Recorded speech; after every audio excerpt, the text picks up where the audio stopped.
Today I'm going to talk to you about Planet Coaster and try to explain in 20 minutes how we, over 2 years, simulated 10,000 guests in Planet Coaster. So, who are we? We are Frontier Developments, and we were founded in 1994 by David Braben, and we're currently based in beautiful city of Cambridge in the Science Park. I joined about 10 years ago, and back then we had around 130 employees, and now we've grown quite significantly, 370 employees, and we've just moved to a cool new building.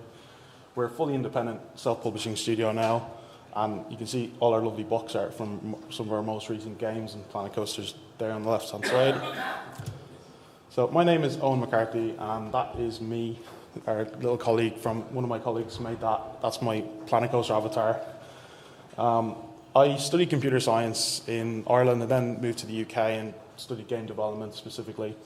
When I finished that, I went home for about 6 months, spent some time with my little brother because he was just growing up as a baby. And then I came back to Cambridge and joined Frontier from 2008, and I've been there ever since. So my passion is basically working on simulation and core systems. So anything from physics, water simulation, signal processing. Sometimes some of the things are under the hood and you never really see them. And then most recently, finished working on Planet Coaster, and now I've been working on Jurassic World Evolution, which is just about to come out. So watch this space. So what is Planet Coaster? Planet Coaster is a three-dimensional sandbox coaster park game, and the idea behind Planet Coaster is we wanted to enable users to make the park of their dreams. Whatever they could visualize in their head, we wanted to be able to make it, and then we wanted to fill it with all these guests that would have fun. So I have a little trailer for any of you who don't know what this game is, and enjoy.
So that trailer never gets old for me, and I hope you'll be singing that theme tune all night in your head, because it's amazing.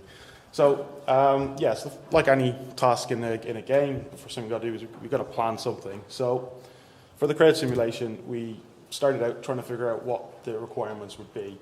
Now, like, what makes a good theme park? Obviously, the coasters they're the star of the show, right? However, it's not going to be quite the same unless you have all these guests running around, getting excited, looking at people on coasters, screaming as they whiz by them, and like, laughing and jumping them down on mascots. So we wanted to really capture that dynamic in this game. We wanted to have a huge number of guests, like 10,000 plus if we could, moving between several hundred destinations. We wanted the guests to be able to navigate on paths. These paths are going to be leaving the voxel terrain, they're going to be going up in the air, they're going to be overlapping each other in bridges. We also wanted to have a massive amount of crowd, like art, animation, and sound variety. And I think all those departments really knocked out in the park in this game. We also wanted to run it on a modern computer, so we had all these CPU constraints and memory limitations. So that picture there on the right-hand side, that was basically what our requirements was. Like, can we do that? It's pretty easy, right? So traditionally, when you want to plan a path in a game, you have a navigation structure or a navigation mesh. And that has like a basic big graph of nodes connected together. And if you want to plan a path for an agent to go from point A to point B, you need to basically search that graph, usually using an algorithm called A star. This is a really well-known problem. It's a good algorithm. It works really well. It gets you an answer pretty fast. However, when we have 10,000 guests, all those little chunks of time add up and become very, very expensive and not really suitable for what we want to do. And even if they were fast, all these paths are planned independently. So they have no knowledge of the other paths that are being planned. So if you start moving people along these paths, they're going to intersect each other, they're going to walk through each other. And, you know, we could have just done that, but we wanted to do better in this game. You can get around the clipping and the walking through each other by layering on top this local avoidance algorithm. Those algorithms tend to work quite well when the numbers are small, and they kind of fudge the people as they're moving around, so they avoid the people in their near vicinity. As soon as you get, again, as you scale that up and you start to get 100 people around you, those algorithms tend to break down and you're back to people walking through each other again. So we already had that, we could have done that, let's do better. So we looked at middleware solutions that were out there, and most of the middleware solutions tend to implement these traditional techniques, and they weren't suitable for the same reasons. We'd used some of them in our previous games, but we decided they weren't going to work for Planet Coaster. So the next thing we did was we went through and read like loads and loads of research papers from universities. Because we're self-publishing, we basically had this great opportunity to start the project. We had 2-3 months where we could really experiment and play around with these algorithms. You know, we could try, we could fail, we could try again. And that's something you wouldn't normally get the opportunity to do in making computer games. So there's a lot of cool papers there. If you're really interested, I recommend go read them all. Our algorithm was heavily influenced by continuum crowds and the crowd pathing and steering using flow field tiles specifically.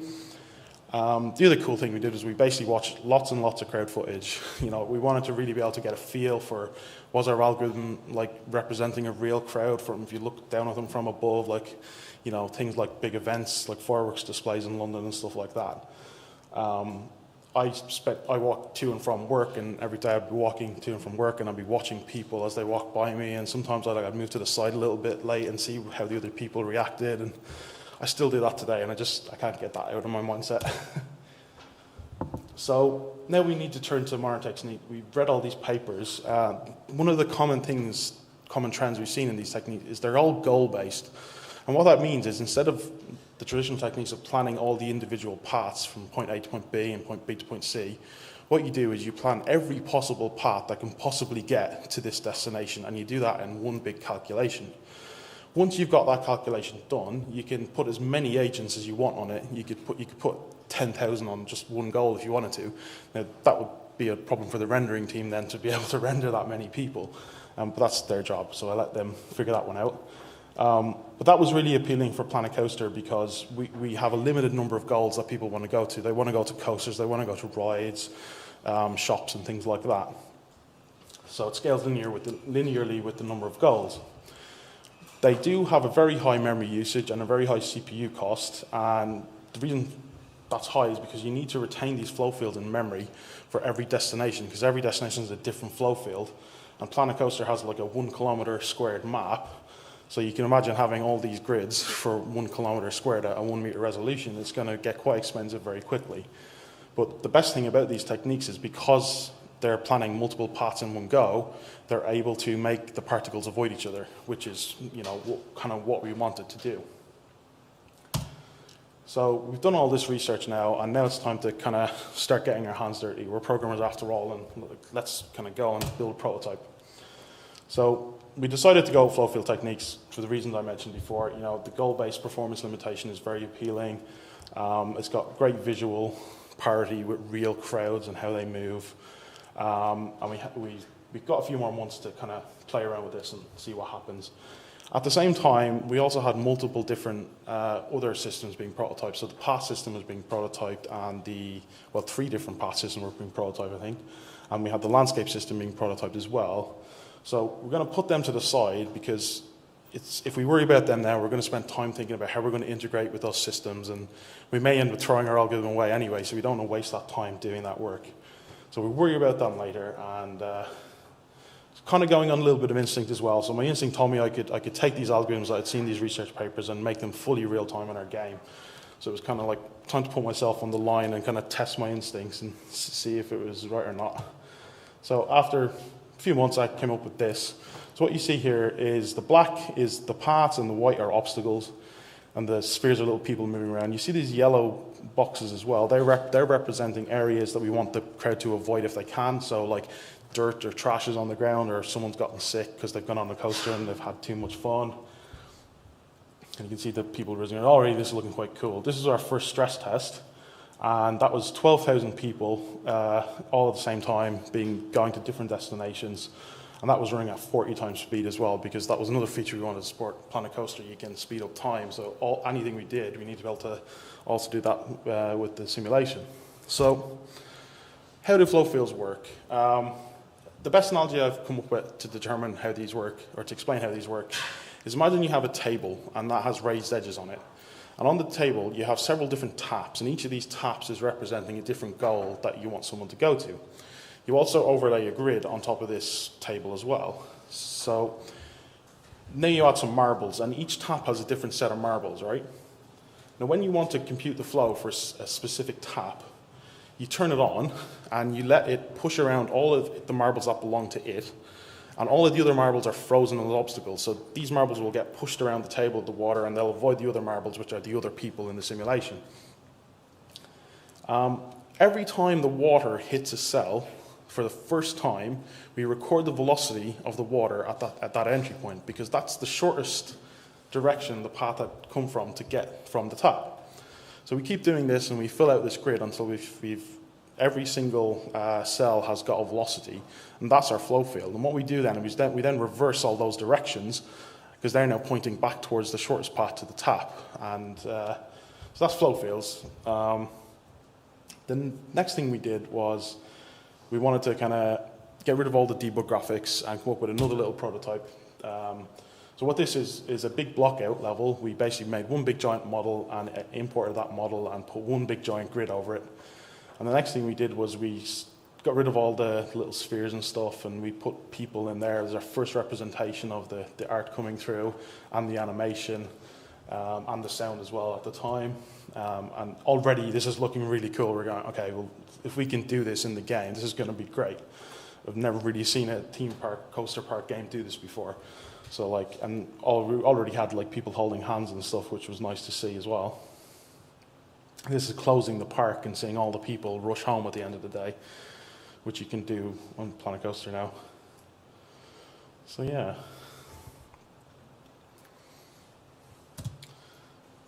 So we got to the point now where we've got these prototypes. We're really happy with these, the way they're looking.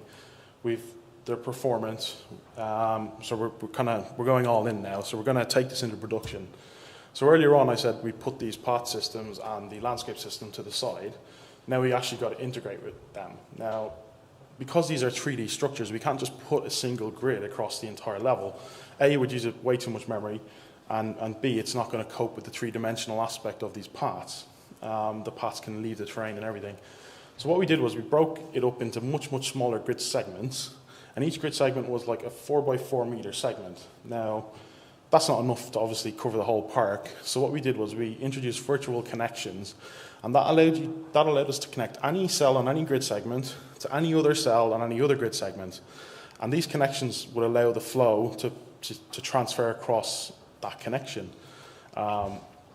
We also had to compute a height field for each one of those grid sections, because we couldn't raycast for 10,000 guests to figure out where the ground was every frame. That would be really, really expensive. Now, I'm assuming you're having trouble picturing this, because I certainly did. It took me several months to be able to build this picture up in my head, and had lots of difficulty. So I prepared this nice little video to show you what it looked like. So here we have a single grid section and a piece of path which just so happens to fit in one grid section. The slashes in the corners, they represent obstacles, because what we've done is we've rasterized the path into this grid-like structure. So any cell that didn't contain enough path would just be an obstacle. You're going to see a little bird fly over there, the shadow. The fun fact is we actually had the birds land on the paths, and people avoid the birds as they go by, and I don't think anyone's ever noticed that, but it's in there. Now we come onto a much bigger piece of path, and this can't fit in one grid section. So what you see is you've got several grid sections here connected together. Now these little red lines, they are the virtual connections, and if you follow the mouse pointer, that's tracing the border between two different grid sections, and you can see this pattern in the corners where 4 grid sections connect together, and you get this kind of boxy pattern of virtual connections.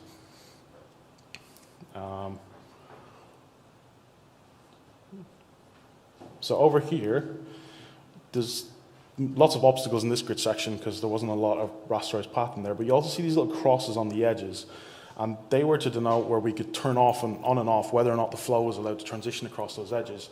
And that became really important because we had like U-shapes where the path would come back on itself and raise up off the ground. And we didn't want people to jump across or cross the curbs like that, so we could kind of kill those edges so they couldn't move across. So now you're seeing we actually place down path, and we basically figure out what grid sections we need, we create those grid sections, we figure out what connections we need, and we connect them all together. And then we have a much sparser data structure which uses a lot less memory. And here is where it actually raises off the ground for the first time, and you can see much clearly now that you've got big red lines, and they're the connections between the grid sections. It's almost like this staircase pattern, and the flow would basically propagate up in through those grid sections, through those connections up the stairs.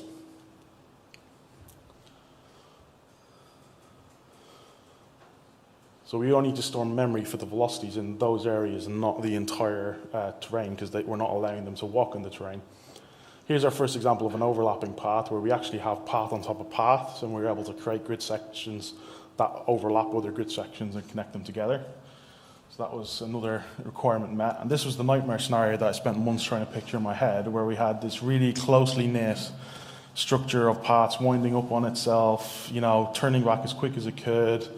But you can kind of see the connections kind of flow up there and connect them all together. And then it's going to go across this little bridge at the top. And we also have, on the other side, you're going to see spiral paths, which were a real nightmare because they wind really close together. But the people actually, you know, can flow down those paths really nicely. We use those little edge-killing connections to stop them moving along the inside of the spiral, because then they'd move too fast down the spiral. So we've done all that, but now we need to actually move people along these structures while these structures are changing, and that's a little bit tricky because so what we did to solve that was we basically double buffered the entire simulation. So the particles that are moving, they all flow on the front buffer, so they take their information from the velocity fields in the front buffer, and in the background, over several frames, however long it takes, we're able to create these new grid sections, figure out, you know, where to connect them, and then actually compute the actual waves and propagate the flow through those simulations. And when the work is done, we just swap the buffers. And they were all done as low priority background tasks that yielded anytime anything else wanted to do some work. So they had a very, very small impact on the frame rate, but they actually did a lot of work because they sucked up all of the idle time on the CPU. So we were actually able to get like 100% utilization across like 16 core machines, which was pretty crazy. And the buffers, as I said, they take time, and the only real consequence of like it taking like a half a second to compute all these things is that the flow would be slightly stale. That would mean you'd get a few collisions between people maybe, or it might look like areas or people are avoiding an area that doesn't actually have any people in it because there was someone there a half a second ago or a second ago. And yeah, so we actually had a fun, interesting thing where, well, not fun for the person, but someone they hadn't got sufficient cooling mechanism on their PC because their processor was now running at 100% across like 8 cores or something and sustained for like a long period of time. And the computer would just shut down because it would overheat because they actually had to go out and buy a new like cooler for their computer. There's nothing we could really do to help that. So the final result here is this picture, and I kind of like echo back to that original crowd requirements picture. So you can see we've got this main street and it's like absolutely just chock block full of guests. And some fun facts. We had 90,000 frames of animation for the crowd, over 1,500 animations, and they were all randomly chosen kind of in a modular fashion to really cut down on the repetitiveness of the simulation. We could simulate like 10,000 guests, fully animated, on screen, no loading, no animation loading. So you could see guests in the distance, and you get this kind of sea of pixels intermingling like you would in real life if you were looking down a big street, and that's really cool. Again, the guests rarely walk through each other, and it has a very small impact on the frame rate. And here is a nice little kind of showcase of the final result.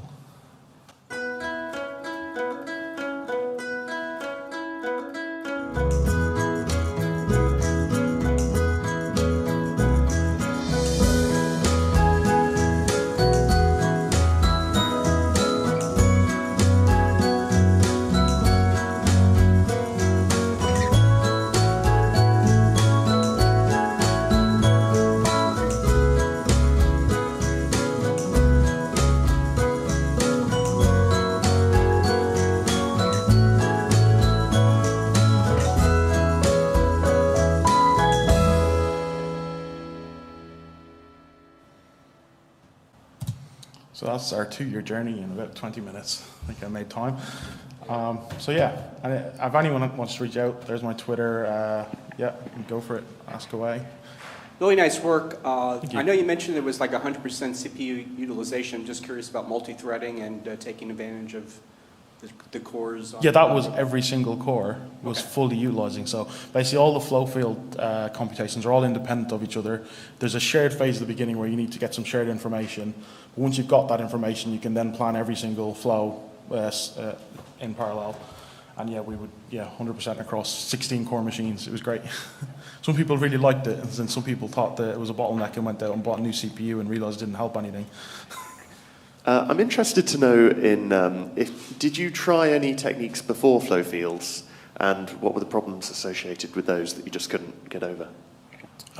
So we didn't really try any other flow. We had the traditional techniques already in our engine, like we had used them before. So I guess we tried them from previous experience in other projects, and then we kind of I really wanted to get this right first time because I was trying to do something really cool, and by really doing my research up front and really kind of checking to see which things hit our requirements, I kind of chose the one I thought was best.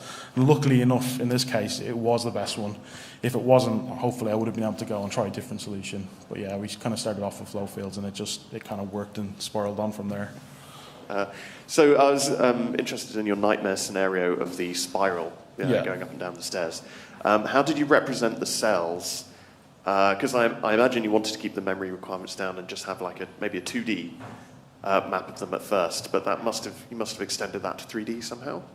How did you? So each grid segment was 2D, because it was connected with virtual connections. They could be placed anywhere and then connected together, and that brought the 3D aspect of it in. We only stored memory where those grid sections were. So each grid section was, I can't remember how much memory it used, but I think in a big park, it would probably use 300 megabytes, 350 megabytes for all of like 200 destinations flow fields. Yeah. Do you think this kind of technique could be used on mobile at the moment, or is it strictly PC only? It depends on how many goals you have probably and what the resolution of your grid is. So because you can do it in the background, that's a benefit. Although you tend to find when the mobile processors run hot, they tend to throttle themselves back down, and then it'll take even longer to get your flow fields update. But yeah, you could totally do something on mobile if you're making a much simpler game, like kind of a simple strategy game. Maybe you could do something kind of cool with them. Also, if you don't need all the grid section stuff and you just have one grid to think about, it becomes a lot easier and quicker to do that work because it's a lot more cache efficient. Okay. Thank you. Okay, we good? All right. Thank you, Owen. All right. Thank you.